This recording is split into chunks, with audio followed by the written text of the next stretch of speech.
The morning sun filtered through the glass panels of the university's botanical greenhouse, casting dancing shadows across rows of exotic plants that Professor Martinez had spent 15 years cultivating. The humid air hung thick with the scent of jasmine and wet earth, punctuated by the steady drip of the automated irrigation system. Students shuffled into their assigned spots among the research tables, their notebooks already damp from the oppressive moisture that made the greenhouse feel more like a tropical rainforest than a classroom. Professor Martinez stood at the front, his weathered hands gripping a clipboard that had seen better days. His salt and pepper beard was already beading with perspiration, and his khaki shirt showed the telltale signs of another sweltering morning in his beloved greenhouse laboratory. At 53, he'd grown accustomed to the climate, but his patience for tardiness had only shortened with age. "All right, settle down," he called out, his voice carrying the authority of someone who delivered this same lecture countless times. "Before we begin today's examination of symbiotic root systems, let's take attendance. I trust everyone managed to drag themselves out of bed for our 8 a.m. start time." A few nervous chuckles rippled through the group of 22 graduate students. They knew Martinez's reputation brilliant but unforgiving, passionate about botany but ruthless with students who didn't share his dedication. His advanced plant biology course had a 50% dropout rate, not because the material was impossible, but because Martinez demanded nothing short of obsession from his pupils. "Adams Jennifer," he began, his pen poised over the attendance sheet. "Here, Professor." "Chun Sarah." Silence. Martinez looked up from his clipboard, scanning the faces before him. Sarah's usual spot at the third table remained conspicuously empty, her lab stool tucked neatly under the workspace. "Chun Sarah," he repeated, louder this time. The students exchanged glances. Sarah Chun was many things: intense, brilliant, argumentative, but she was never absent. In 2 years of graduate study, she'd never missed a single class, even showing up with a fever of 102 degrees the previous semester rather than miss Martinez's lecture on carnivorous plant digestion. "Has anyone seen Miss Chun this morning?" Martinez asked, his irritation beginning to show. When no hands rose, he made a sharp mark on his paper. Continuing, "Davidson Michael." "Here, sir." But 20 feet away, hidden beneath a thick carpet of experimental grass in the outdoor research plots visible through the greenhouse windows, Sarah Chun's eyes snapped open in terror. She tried to scream, to call out to her classmates, to alert Professor Martinez that she was right there, so close they could probably hear her if she could just make a sound. But when she opened her mouth, only the whisper of wind through leaves emerged. Panic flooded her system as she attempted to sit up, to wave her arms, to do anything that might catch someone's attention.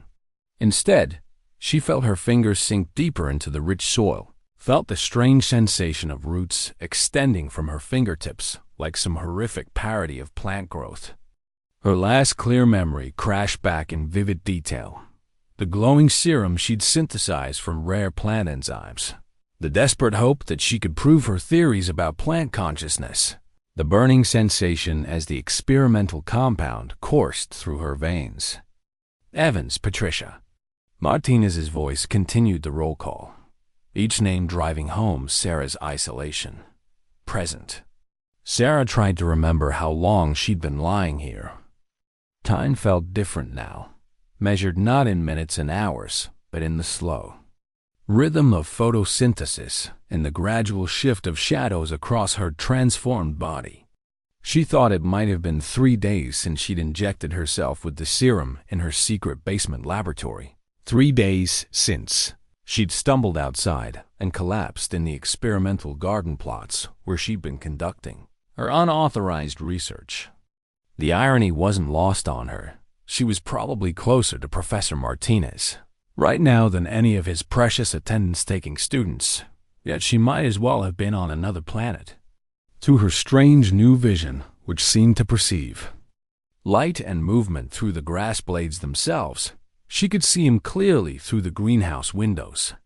His familiar scowl deepened as he continued down the list, his disapproval of her absence radiating even at this distance. "That's it.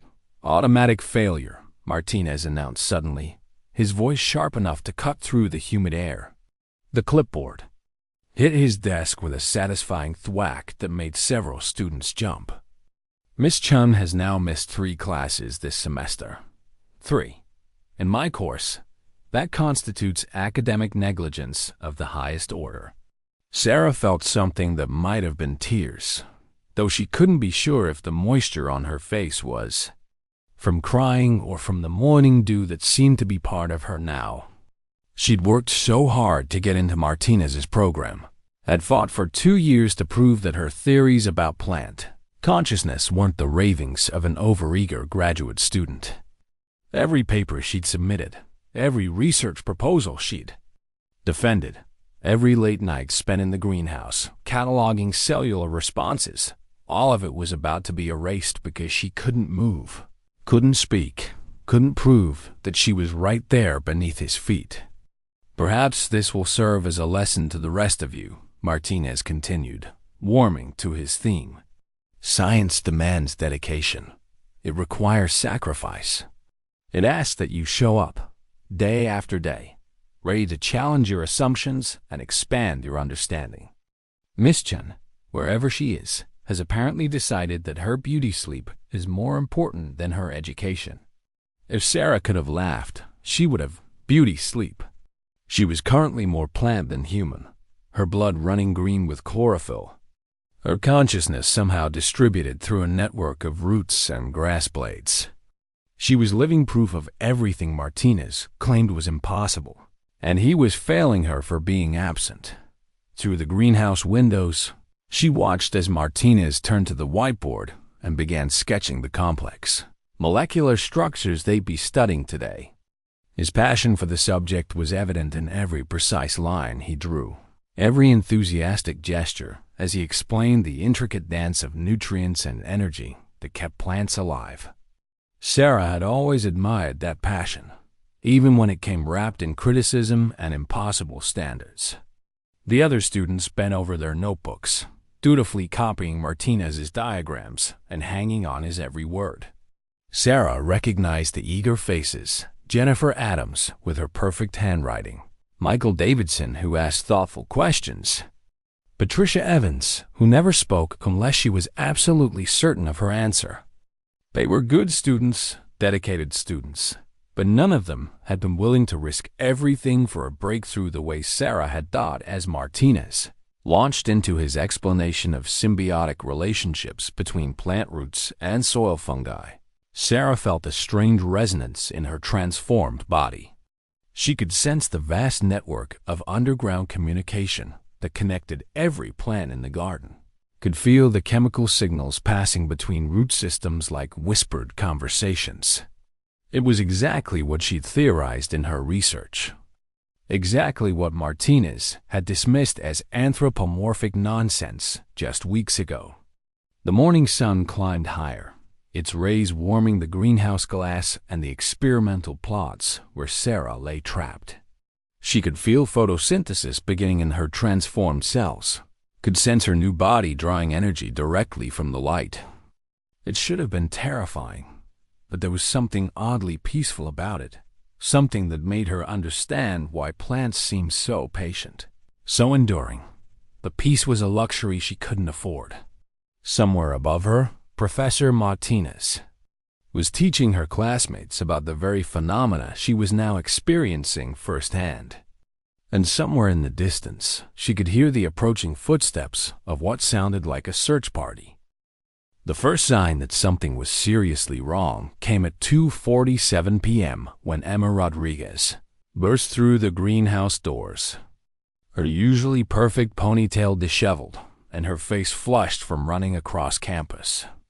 Professor Martinez looked up from his afternoon research, annoyed at the interruption as he carefully measured nutrient solutions for his prize orchids. "Professor Martinez," Emma gasped, clutching the doorframe for support. Have you seen Sarah? Sarah Chung? She never came back to the dorm last night, and she missed her morning classes. All of them. Martinez set down his graduated cylinder with deliberate precision, his expression shifting from annoyance to concern. In his 15 years of teaching, he'd learned to read the difference between typical student drama and genuine crisis. Emma's panic was real, raw, and infectious. "When did you last see her?" he asked, already reaching for his phone to call campus security. "Yesterday, around 10 p.m. She said she was going to the library."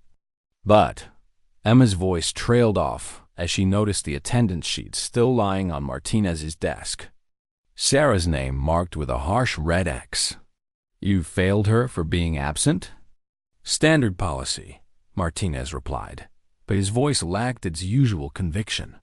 3 absences result in automatic. She's never missed a class in 2 years. Emma's voice cracked with desperation. Something's wrong. Really wrong. 20 minutes later, the greenhouse had transformed into an impromptu command center. Campus Security Chief Williams, a former police detective with graying temples and kind eyes, spread a map of the university grounds across Martinez's research table. Emma paced between the plant specimens, her anxiety making the humid air feel even more oppressive.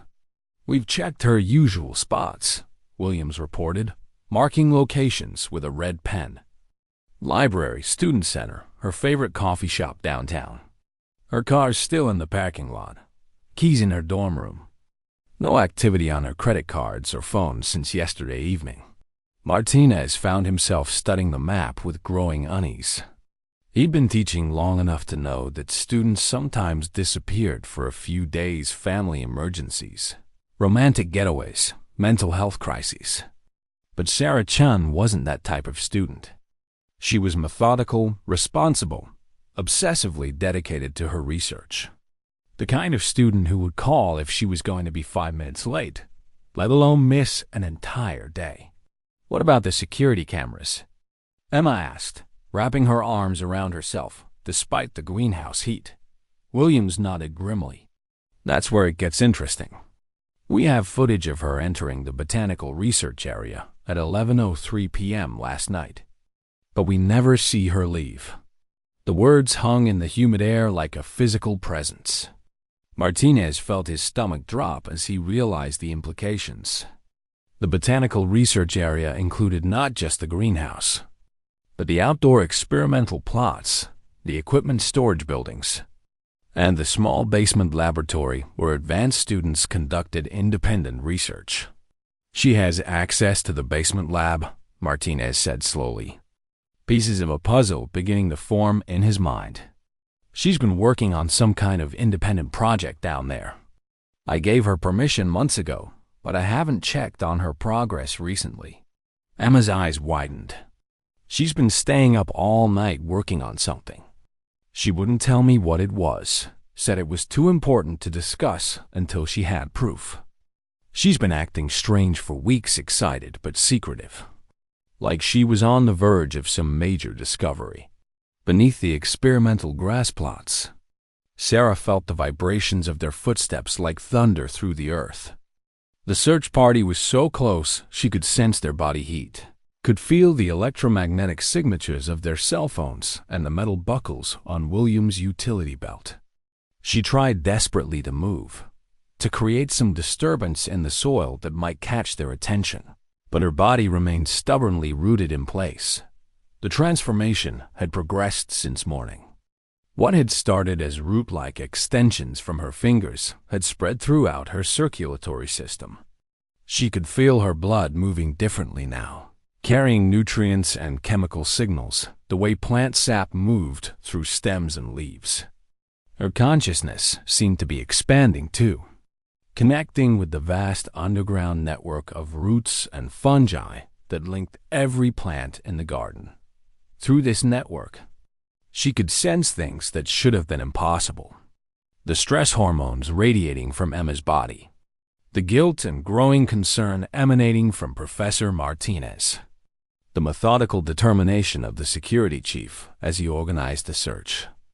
It was like having access to an emotional internet that connected all living things in the area. "Let's check the basement lab," Martinez decided, his voice tight with worry. If she was working on something experimental. The search party moved toward the greenhouse, their footsteps creating seismic waves that Sarah felt in her bones. She watched through her strange grass blade vision as they disappeared from view, heading toward the building that housed her secret laboratory. Part of her hoped they would find evidence of what she'd done, some clue that would lead them back to her current location. But another part of her dreaded what they might discover. Her basement lab was a testament to months of obsessive research. She'd been working on something that would have been considered impossible by conventional science. Way to prove that plants possessed a form of consciousness, a distributed intelligence that operated on principles completely different from animal cognition. Her breakthrough had come when she'd isolated certain enzymes from rare plants that seemed to facilitate communication between cellular structures. The serum she'd created was designed to temporarily bridge the gap between human and plant consciousness, to allow her to experience firsthand the awareness that she believed existed in the plant kingdom. It was supposed to last only a few hours, just long enough to gather data and document the experience. Instead, it had trapped her in a form that was neither fully human nor fully plant. Above ground, the search was intensifying. She could hear dogs barking in the distant search and rescue animals brought in from the county sheriff's department. Their sensitive noses would be picking up her scent trail, following it from her dorm room to the greenhouse to the experimental plots. But when they reached the spot where she lay hidden, they would find only grass and soil. Her scent had been absorbed into the earth itself, becoming part of the complex chemical signature of the garden. Through the plant network, Sarah became aware of other searchers spreading out across the campus. Students who had heard about her disappearance were joining the effort, calling her name and checking every building, every hiding spot, every place a missing person might be found. The irony was almost unbearable. Dozens of people were looking for her, and she was lying directly beneath their feet. Conscious and aware, but unable to communicate her presence, Emma's voice carried across the garden as she called Sarah's name, the desperation in her tone growing more pronounced with each repetition. Sarah tried to respond, tried to channel her voice through the grass blades, the way she could sense the emotions of the searchers. But the connection only worked one way. She could receive the signals from the living world around her, but she couldn't transmit back. As the afternoon wore on, Sarah began to understand the true scope of her predicament. The transformation wasn't temporary, as she'd hoped. If anything, it was becoming more complete with each passing hour. She could feel her human memories and personality being gradually integrated into the vast, patient consciousness of the plant network. Soon, she might lose the ability to think in human terms altogether, becoming just another node in the underground web of botanical intelligence. The search dogs were getting closer now, their excited barking indicating they'd found something significant. Sarah felt a surge of hope, followed immediately by crushing disappointment as she realized they'd probably just discovered her scent trail leading to the experimental plots. They would search the area thoroughly, but they would never think to look beneath the grass itself. The basement laboratory looked like the aftermath of a scientific explosion. Professor Martinez stood in the doorway, his face pale as he surveyed the chaos that had once been Sarah Chen's organized workspace. Shattered glass vials littered the concrete floor, their contents long since evaporated or absorbed into the porous surface. Research papers were scattered everywhere, covered in Sarah's meticulous handwriting and complex molecular diagrams that made Martinez's head spin. "Jesus," Chief Williams muttered, stepping carefully around the broken glass. What the hell was she working on down here? Emma pushed past both men, her eyes scanning the destruction with growing horror. This isn't like Sarah at all. She's obsessively neat, organizes everything by color and date. She would never leave her lab like this. Martinez picked up one of the scattered papers, his hands trembling slightly as he recognized Sarah's distinctive handwriting. The title at the top made his blood run cold. Consciousness Transfer Protocols, Bridging Human and Plant Neural Networks. Below it, in Sarah's careful script, were detailed notes about enzyme extraction, cellular modification, and something called symbiotic consciousness integration. Professor, Emma's voice was barely a whisper. She was standing beside a small desk in the corner, holding what appeared to be a video camera. There's something recorded on here. The timestamp says yesterday at 10:47 p.m. With shaking fingers, Martinez took the camera and pressed play. Sarah's face filled the small screen, her dark eyes bright with excitement and determination. She was sitting in the very lab where they now stood, but in the video, everything was clean and organized. Behind her, Martinez could see rows of carefully labeled vials containing various colored liquids. "If you're watching this," Sarah's recorded voice began, "then something has gone wrong with the experiment. I want to state for the record that I'm undertaking this research of my own free will. Despite the fact that Professor Martinez has repeatedly dismissed my theories as anthropomorphic nonsense and pseudoscientific garbage, Martinez winced at hearing his own words thrown back at him. He remembered those conversations, remembered the frustration in Sarah's voice when he'd rejected her research proposals, remembered telling her that plants didn't have consciousness in any meaningful sense. On the screen, Sarah continued, "For 2 years, I've tried to convince the academic establishment that plant consciousness exists on a level we've never bothered to investigate. Every paper I've submitted has been rejected. Every presentation I've given has been met with condescension and dismissal. Professor Martinez told me last month that I should consider switching to a more realistic field of study if I couldn't accept basic biological facts." Emma shot Martinez a look of pure accusation. "You told her to quit the program?" "I was trying to redirect her focus," Martinez said weakly. But even as he spoke, he knew how hollow the words sounded. Her theories were unconventional. "They were brilliant," Emma snapped. "She's been working 18-hour days for months, following leads that no one else would even consider. She believed she was on the verge of a breakthrough." On the camera, Sarah was holding up a small vial filled with an iridescent green liquid that seemed to pulse with its own internal light. This serum represents 6 months of work isolating and concentrating the enzymes responsible for intercellular communication in plants. If my calculations are correct, it should temporarily allow human consciousness to interface with plant neural networks. Martinez felt his knees go weak. She didn't actually. "The effects should last approximately 4 to 6 hours, Sarah continued on the recording, "during which time I'll be able to experience plant consciousness firsthand and gather the data needed to prove my theories. If this works, it will revolutionize our understanding of botanical intelligence. If it doesn't..." She paused, looking directly into the camera with an expression that was equal parts determination and fear. "If it doesn't, tell Professor Martinez he was wrong about everything." The video showed Sarah uncapping the vial and raising it to her lips. "For science," she whispered, then drank the entire contents in one swift motion. For a moment, nothing happened. Then her eyes widened in shock as she began to convulse. The camera fell to the floor, showing only a sideways view of Sarah's legs as she collapsed, her body writhing as the transformation began. The recording continued for several more minutes, showing Sarah's skin taking on a greenish tint, her fingers elongating and developing what looked like root-like extensions. Her breathing became labored, then seemed to stop altogether. Finally, impossibly, she began to move toward the laboratory exit.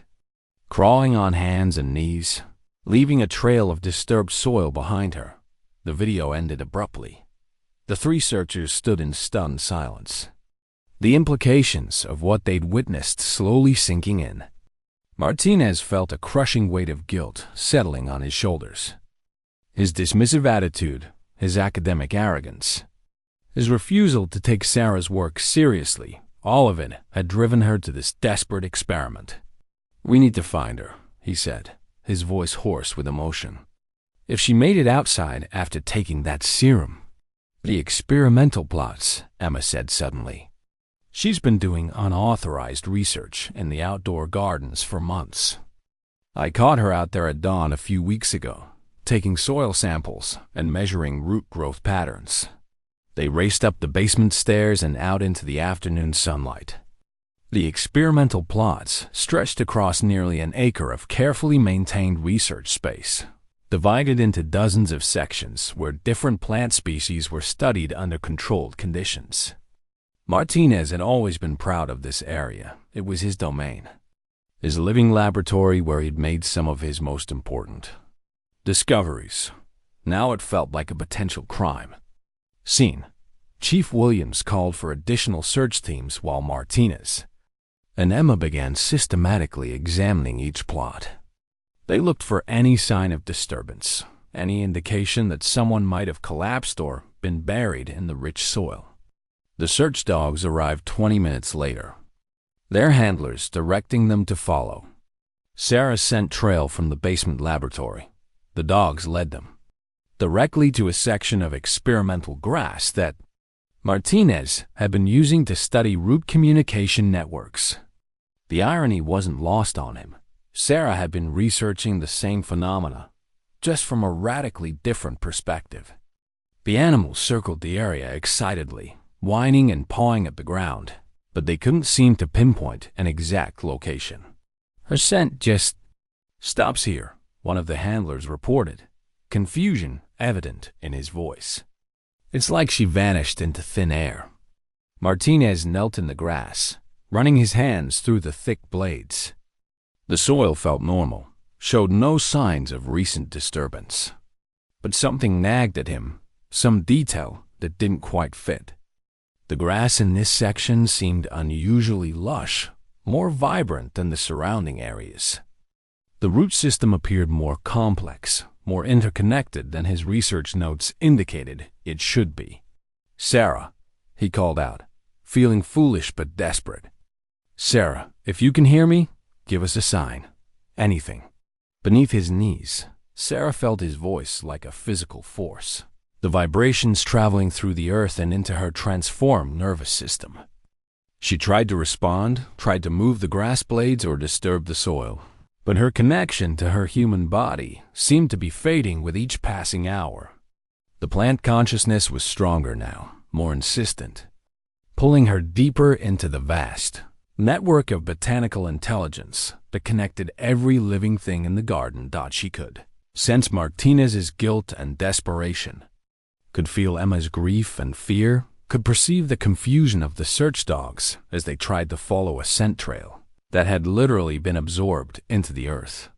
But she couldn't communicate with them, couldn't bridge the gap between her transformed state and their human understanding. As the afternoon shadows grew longer, Martinez found himself reading through Sarah's scattered research notes with growing amazement and horror. Her theories weren't just unconventional, they were revolutionary. She had documented evidence of chemical communication between plants, had isolated the specific enzymes responsible for interspecies botanical networking, had developed a theoretical framework for understanding plant consciousness that was decades ahead of current scientific thinking, and he had dismissed it all as nonsense. The sun was beginning to set, casting long shadows across the experimental plots as Professor Martinez knelt alone in the grass where the search dogs had lost Sarah's trail. The other searchers had gradually dispersed, Chief Williams coordinating with state authorities, Emma making desperate phone calls to Sarah's family, the volunteers returning to their evening routines with heavy hearts and promises to resume the search. At dawn, but Martinez couldn't leave. Something kept him anchored to this spot, some instinct he couldn't quite name. He'd sent the others away, claiming he wanted to examine the area more thoroughly, but the truth was simpler and more painful. He felt responsible. His academic arrogance had driven Sarah to this desperate experiment, and he couldn't abandon her now. In his hands, he held Sarah's research journal, its pages filled with months of meticulous observations and theoretical breakthroughs that he was only now beginning to understand. Her handwriting grew more excited as the entries progressed, documenting discovery after discovery that challenged everything the scientific establishment believed about plant intelligence. Day 127, he read aloud, his voice carrying across the empty garden. Successfully isolated the enzyme complex responsible for interroot communication in the Festuca arundinacea specimens. The chemical signatures are far more complex than previously documented, suggesting not just nutrient exchange, but actual information transfer. Professor Martinez would call this anthropomorphism, but the data doesn't lie. Beneath the grass, Sarah felt his words like sunlight breaking through clouds. The sound of her own research being read with respect and understanding sent waves of energy through her transformed nervous system. For the first time since the transformation began, she felt her human consciousness pushing back against the vast, patient intelligence of the plant network. Martinez continued reading, his voice growing stronger with each entry. Day 134. Breakthrough. The enzyme complex doesn't just facilitate communication. It appears to create a form of distributed consciousness.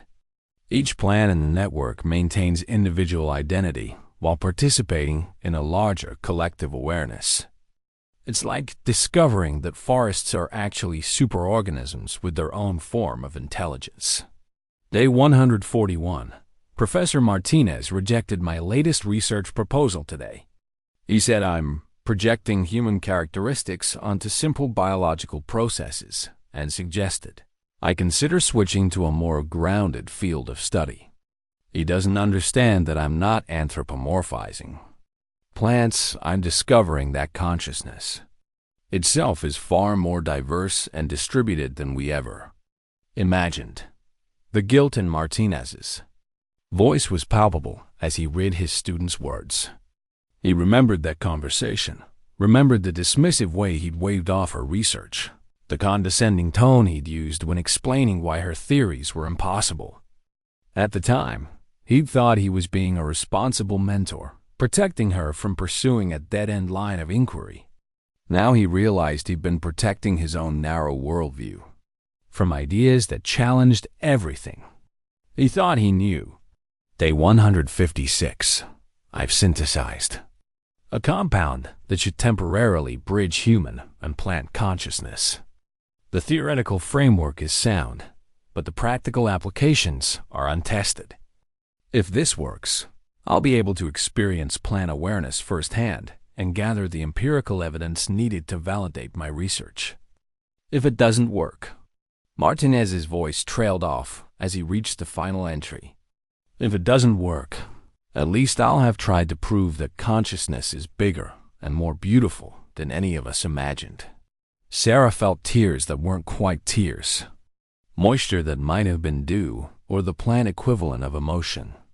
Through the vast network of roots and chemical signals that now comprised her extended nervous system, she could sense Martinez's genuine remorse, his growing understanding of what she'd been trying to accomplish. The recognition she'd craved for so long was finally here, but she was trapped in a form that couldn't express her gratitude or forgiveness. Martinez closed the journal and placed his hand flat on the grass, as if trying to make some kind of connection with the earth itself. Sarah, he said quietly, I know you probably can't hear me, but I need to say this. You were right about all of it. Your research is brilliant, revolutionary, decades ahead of anything I've seen. I was wrong to dismiss it, wrong to discourage you, wrong to let my own limitations blind me to your discoveries. The words hit Sarah like an electric shock. sending cascades of energy through every root fiber and grass blade in her extended body. She felt her human consciousness surge forward, fighting against the peaceful dissolution that had been gradually claiming her identity. Martinez's acknowledgement gave her something to anchor herself to, a reason to resist the seductive pull of the plant collective. "I've been teaching botany for 15 years, Martinez continued, his voice growing stronger, "and I thought I understood how plants work. But you show me that I was looking at individual trees and missing the entire forest. You've discovered that plants don't just live, they think, they communicate. They form communities of consciousness that we never bothered to recognize." Sarah felt the grass around her beginning to respond to her renewed human will. Blades that had been perfectly still began to tremble slightly, as if stirred by an unfelt breeze. The root network that had claimed her started to loosen its hold, responding to her desperate desire to reclaim her human form.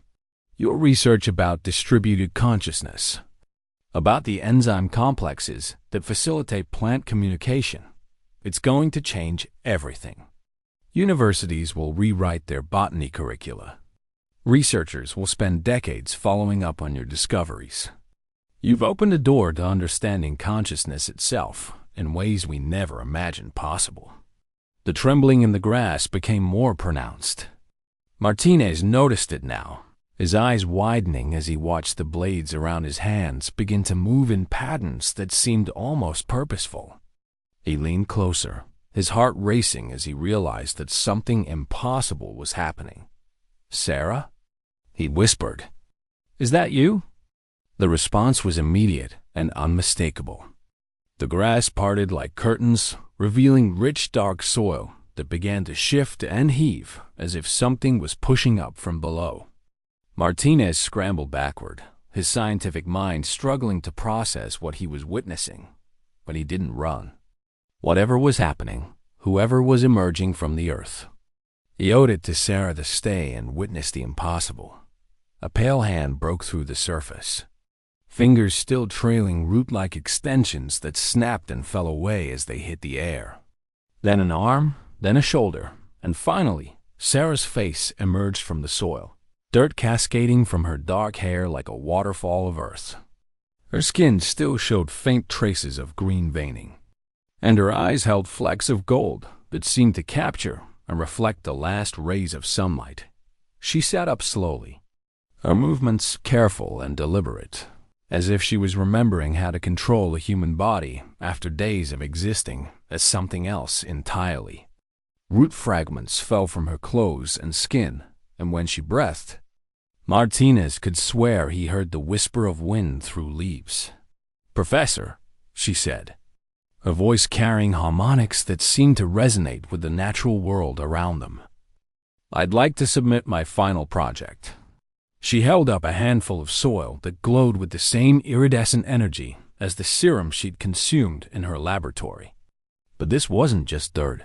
It was alive with the concentrated essence of the plant consciousness network, pulsing with the collective intelligence of every root and blade of grass in the garden.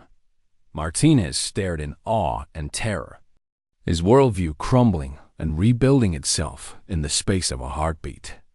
His student hadn't just proven that plants could think. She'd become living proof that the boundaries between human and nature, between individual and collective consciousness, between possible and impossible, were far more fluid than anyone had ever dared to imagine. "Present," Sarah whispered and smiled.